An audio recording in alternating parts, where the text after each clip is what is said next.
What's going on, guys? It's Jimmy here. Welcome to our daily show where we discuss everything you need to know about on a daily basis, including money, investing, the stock market, the fourth stimulus package update, and stimulus check update. If you haven't subscribed here, make sure to subscribe to our YouTube channel down below. It's completely free to do so. And remember, new videos come out here every day at 10 a.m., 3 p.m., and 8 p.m. Eastern Standard Time. And also, thanks for hitting the like button for us down below. We got a lot to talk about here. Russia has stepped up their attacks on civilians, even as they just said that they were withdrawing troops from around Kyiv as a sign of goodwill. And yeah, I know you can't make this stuff up. And Congress is trying to grill oil executives to figure out how to lower the price of oil, as they also try to figure out how to gather enough votes to pass stimulus checks for on a national level for a fourth stimulus check for everybody here, or what they're considering gas stimulus checks or anti-inflation stimulus checks. Let's jump right in because there's a lot to talk about. And we got an interesting story here on our episode of You Can't Make This Stuff Up. So here we go. Yeah, so Russia's back at it again as they have killed over 50 people at a Ukrainian train station, civilians. As just literally a day ago, they were saying that they were withdrawing troops as a sign of a goodwill measure, and this stuff is just unbelievable. And the question is, how long is this going to go on for? Yeah, you could see here, though, acknowledging that Russian troops have experienced significant losses, Kremlin spokesperson Dmitry Peskov claimed in an interview published on Thursday with Sky News that withdrawing from both areas of Kyiv and surrounding areas was a goodwill act by Moscow. And now on Friday, been an attack on a train station in the city of Kramatorsk in eastern Ukraine that killed dozens of civilians, and again has sparked now new widespread international condemnation. Ukrainian officials said that dozens were killed and more than 100 were injured in a rocket attack that hit a train station that was being used for assisting civilian evacuations. And they said that this just reinforces the assessment that members of Russia's forces are committing war crimes in Ukraine and intentionally focusing on civilians. It's so sad. And this comes just a day after the United Nations General Assembly just voted to suspend Russia from the organization's Human Rights Council, with 93 countries voting to suspend Russia, while only 24 countries, including Russia, voted against it. And also, European Commission President Ursula von der Leyen visited Bucha on Friday, and again, just another tragedy that happened there by Russia, called the attacks on the train station despicable and said she was appalled by the loss of life, while the European Council President Charles Michel said that it was horrifying. And they said that a fifth round of European Union sanctions as well had just been approved, and was also called for supplying Ukraine with more weapons from the European Union as well. Yeah, it just seems like Putin is going to stop at nothing, and again, this continues to make the world's gas prices and food prices stay high for long periods of time. Also, while Congress tries to figure out how to bring oil prices, well, oil prices are coming down, but gas prices are not coming down. Congress is trying to figure out how to gather the necessary votes to pass stimulus checks and to lower gas prices. Here's Congresswoman Debbie Dingell. We'll also be telling you what Senator Joe Manchin says, and several different things on. Here's Congresswoman Debbie Dingell, who has one of my favorite names in Congress.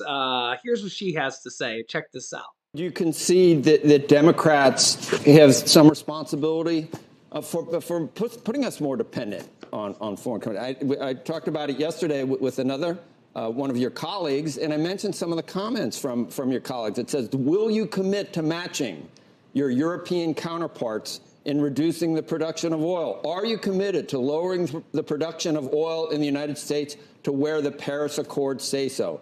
Is it a yes or no? We point out that 26 Democrats signed on to a bill or co-authored a bill that would ban fracking and ban the export of oil products. Did you sign on to that as well, Congresswoman? I don't know which one it is. I do not believe that I have, but I could be wrong on that. So there's been a lot of things there. I'm spending a lot of time trying to study it because I know what people are paying at the pump. I know that there are immediate short-term issues. Look, 10 years ago, I was at a very different place in a number of issues. But I've seen my industry, and by the way, kept it as far away as I could from Capitol Hill, where the OEMs, the environmentalist community, and the UAW came to the same table, talked about the different issues, and really listened to each other, understood what the differences were, agreed to a target of 50% sales of zero-emission vehicles by the year 2030. And they did that without they all talked to each other. If they had come near Capitol Hill, it never would have happened. I can just tell you the politics of too many different members who don't understand the industry. But I do know right now that we got a lot of customers and consumers that are really hurting out there. And I believe in the free market system, but people are being gouged right now. People need help at the pump. Congresswoman, I understand the argument that I've heard that we're in a war situation, but we're not really at war. We've taken pains to make sure we don't get involved in this war, that we are just playing on the sidelines. We're putting down sanctions. We are not in a war. And I understand in wartime in this country, we take extreme measures. But to say that there's a war somewhere else and that we're in wartime as a result, I think stretches credulity. I really do. So I would argue back at you that I am very hopeful that we do not put boots on the ground in Ukraine. And I think the danger to the world of a war between the United States and Russia and what it would do, and the danger of nuclear war, chemical weapons is very real. But I would tell you that in our partnership with NATO and our allies around the world, this is a very serious time. Yeah, so the Congresswoman there says that people need help right now. People are being taken advantage of right now when it comes to gas prices, and that there's a very credible threat that we could be at war in the future, possibly. Yeah, let me know your thoughts on this. And kind of begs the question, why are gas prices this high when the price of oil, crude oil, which is supposed to directly impact the price of gas, has come down about 40%. 40%. And oil companies are making billions and billions and billions of dollars more than they have previously made. And they had just got grilled at a U.S. House of Representative meeting.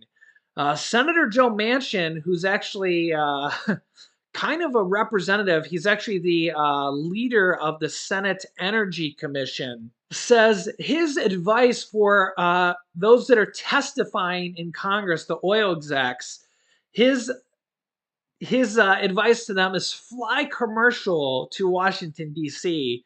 Don't fly on private jets.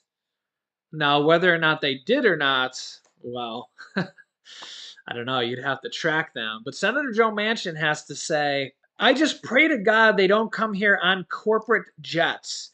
He said it would be better for them to walk or hitchhike, because that will be the first question that is asked when talking about chief executives of BP, Chevron, Exxon, Pioneer Natural Resources, and Shell that all testified here at the House Energy and Commerce Committee.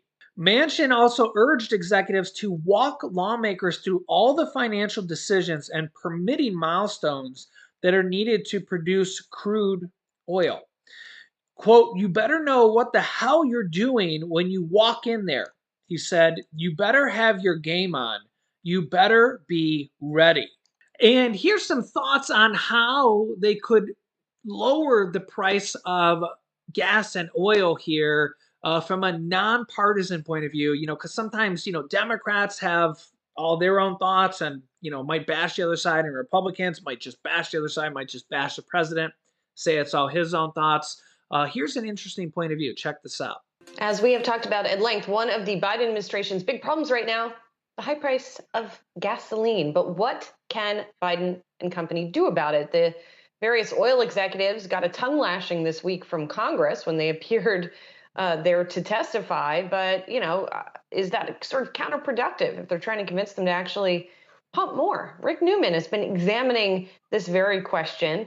And so, Rick, what can Biden do in terms of sort of strong arming, persuading, I don't know what, these companies to pump more? I've been asking people in the industry this question, and just asking producers to provide more oil and gas is not going to do it. I mean, they make these decisions based on economic factors and profitability estimates. So there are some things Biden probably could do if he wanted to, but the way to think about this, it's not like the oil and gas cops are standing out there saying, nope, you can't drill here, you can't drill here. You have to really think about this through the investor channel. And this industry has actually lost a lot of money and in the last decade. And that means investors expect higher returns than they used to, and they want their money back sooner. And they think there's a lot of regulatory risk around this industry. So what the Biden administration could do is signal that maybe there's less regulatory risk than the investor community thinks. They could do things like approve export facilities faster, approve pipelines faster, remove some of these new requirements to take carbon costs and emission costs into account when approving pipelines. Undo the recent SEC proposal that all publicly traded firms have to do this elaborate carbon accounting. What this would do would signal to investors that maybe this investing in this industry is not as risky as they once thought. So maybe they'd be a little more comfortable putting some cash flow into new capacity instead of returning it to investors, and just make it add more confidence that there are going to be returns for investors down the road. Now, do I think Biden is going to do this? No, I don't, because obviously this conflicts with his plan to wean the whole economy off of carbon energy and transition to green energy. But if Biden wanted to do some things to incentivize more oil and gas production, he certainly could do it. So it seems like then realistically, nothing is going to change. In other words, the dynamics affecting oil prices and therefore gasoline prices will be largely contingent on other stuff, namely what's going on in Russia, what happens in the Mideast, a potential Iran deal. Is that fair to say? Yeah, but I think so. Two things are happening. One is that the business model in the oil and gas industry has changed. They overproduced and they added too much capacity during most of the last 10 years. And now they're just being a lot more cautious. So that part is different. But there still is some increased capacity. I mean, with oil prices at or above $100, there are some producers who are saying, hey, this is a great time to increase production. They tend to be privately owned companies that don't have to answer to shareholders the way Exxon or Chevron do, let's say. So there is an increase in the rig count. We are going to see some more production. And at the same time, we're also seeing what economists call demand destruction, which is when the cost of something gets so high as gasoline is right now, people use less of it. So these things probably will, assuming there's not going to be some giant shock relating to the Russian invasion of Ukraine. These things probably will bring prices down over time. But if you think about it, that's the very thing that oil and gas companies are trying to avoid. They are trying to avoid increasing production, which then leads to lower prices. And then their profitability goes down, and they kind of blew it with their investors once again. So some of the fundamentals are still in place here, and I think we could see lower prices, through the rest of the year. But we're not going to see, probably not going to see oil prices going back to $50 or $40. Right. I think that the dividing line for these guys to make a lot more money was what, $80 a barrel? It might even be $60 a barrel. Either way, they're sitting pretty right now when it comes to those oil prices and how it flows through. So this also comes as Congress is trying to shore up enough votes to pass a fourth stimulus check or even monthly stimulus check. As you can see here, Democrats push for $300 a month stimulus checks to help Americans struggling to pay for sky high gas prices. This is on the federal level. We have several different bills proposed by Democrats. Whether or not they are trying to get enough Republicans to pass this in the Senate, or could put this in the new version of the Build Back Better reconciliation process, and could potentially pass this in the reconciliation process next stimulus package, or go the standalone bill route and pass this as well. Could be a version of that as well. So there is several different paths to pass a new stimulus check, whether it's a monthly stimulus check or a potential $1,400 stimulus check like the last one. Now it's kind of really because of high inflation, which is at a 40-year high. So and it's really hurting a lot of people right now. So whether they go the monthly stimulus check route or $1,400 stimulus check route or something along those routes remains to be seen. And, the big thing here is that they do got to shore up enough votes and enough support to pass this. This is what a lot of states are doing as well, and what a lot of states are considering as well. That's what the states have to do as well. They have to pass it in the House and the Senate and then send it to their governor as well. So that is the same process that we're seeing pretty much happen right now on each state's level as well. States are now considering it, proposals, then it goes to the state's House and the state Senate has to pass their both of them. The same proposal, the same bill has to pass in the House and the Senate on the state level as well, if states are doing it. It's the same thing with the national level. So we're seeing a lot of states do this as well. And we actually just seen a something happen on the city level. This is passed and is going out here for the city of Chicago, a major city. This now is official. Chicago Mayor Lori Lightfoot will issue 50,000 gas cards worth $150 each via a lottery system in an attempt to lighten the burden of rising fuel prices. And they're also going to have another one here. Let me give you the details here. Mayor Lori Lightfoot's plan, unveiled on Thursday, will see cards distributed from May for use at Chicago area gas stations. This is open to all residents of the city ages 18 and over who have a registered car. They must also have a household income at or below 140% of the area median income for Chicago. That's under 91,000 or less per year for Chicago, because it's a very expensive city to live in. There's also 100,000 preloaded cards for public transit. I believe that's for people who don't own cars. So yeah, 100,000 preloaded cards for public transit worth $50, and for people who own cars, 50,000 gift cards worth $150. The mayor says the goal of this program is to help make those moves easier. So this is on the city levels for the city of Chicago. So we have state level, city level, and national level all coming up with different stimulus check or stimulus type programs. You can see here they say that Illinois has some of the highest gas prices in the country outside of California. In the city of Chicago, the average price of a gallon of gas was $4.84 on Thursday. Wow.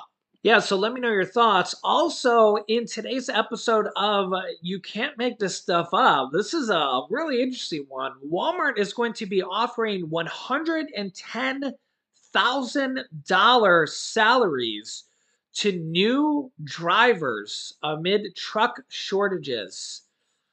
Yeah, this is a cool one. I saw this one. I was like, ooh, check this one out. Yeah. Walmart is driving up pay for their truckers. In a blog post Thursday, the nation's largest retailer announced it will be increasing starting salaries for its freight drivers to between $95,000 and $110,000 per year, up from an average starting salary of $87,500, according to a Walmart spokesperson. That is a nice chunk of change. So, again, that they will be increasing starting salaries for its freight drivers to between $95,000 and $110,000 per year. And those are just starting salaries for new hires. Quote, drivers who have been with Walmart longer can earn even more based on factors like tenure and location. Wow. Yeah, not too shabby, huh? The push comes as supply chain problems further exacerbate an already troubled trucking industry. The American Trucking Association estimates that the nation is short about 80,000 drivers. Wow. Walmart has hired 7,000 drivers for its internal fleet during the past 2 years, while last year hiring 4,500, which is the most in its company's history, said a spokesperson. Walmart has also launched a private fleet development program, a 12-week program taught by establishing Walmart truckers to train new drivers. The company is also paying for supply chain associates in Dallas, Texas, and Dover, Delaware areas to earn commercial driver's license (CDL). In fact, when I owned my limo and bus company, a lot of my drivers had to have those to drive our big buses and larger limos. They had to have a CDL with a P endorsement for passenger endorsement. So I actually had a CDL at one point. So did my brother, and so did my father. So I know a lot about CDLs. Yeah, pretty interesting. The company is also paying for supply chain associates in Dallas, Texas, and Dover, Delaware areas to earn their commercial driver's license (CDL), which typically cost between $4,000 and $5,000 in order to become professional Walmart drivers. Now, just for curiosity's sake, I actually did not take a CDL professional course and pay thousands of dollars to do it. Maybe if you need air brakes or something like that, maybe you have to do that. But because I was just driving a bus and limo, I literally just studied on my own, took the course on my own, and passed it. So it literally cost me like nothing but the cost of taking like the tests at the DMV, which was, like $100 or something like that. So but if you do have to pay for that course, they said that maybe Walmart will pay for it. But if you do have to pay for it and you're earning $100,000 a year, I mean, you could pay for that back pretty quickly, right? Yeah, so let me know your thoughts. I always have interesting stories for you guys. So, yeah, let me know your thoughts on that. I'll keep you up to date here with everything going on here in our country. Make sure to subscribe down below. New videos come out here every day at 10 a.m., 3 p.m., and 8 p.m. Eastern Standard Time. Subscribing to our channel is completely free to do so, and this way you won't miss out on new videos. You can click here to watch my newest video next. And you can click here to see how April 15th is a very important day coming up here soon. And the president needs to extend this deadline or millions of people could miss out on new stimulus benefits. So click on one of those videos next. Thanks for watching, guys. I'll see you in the next video.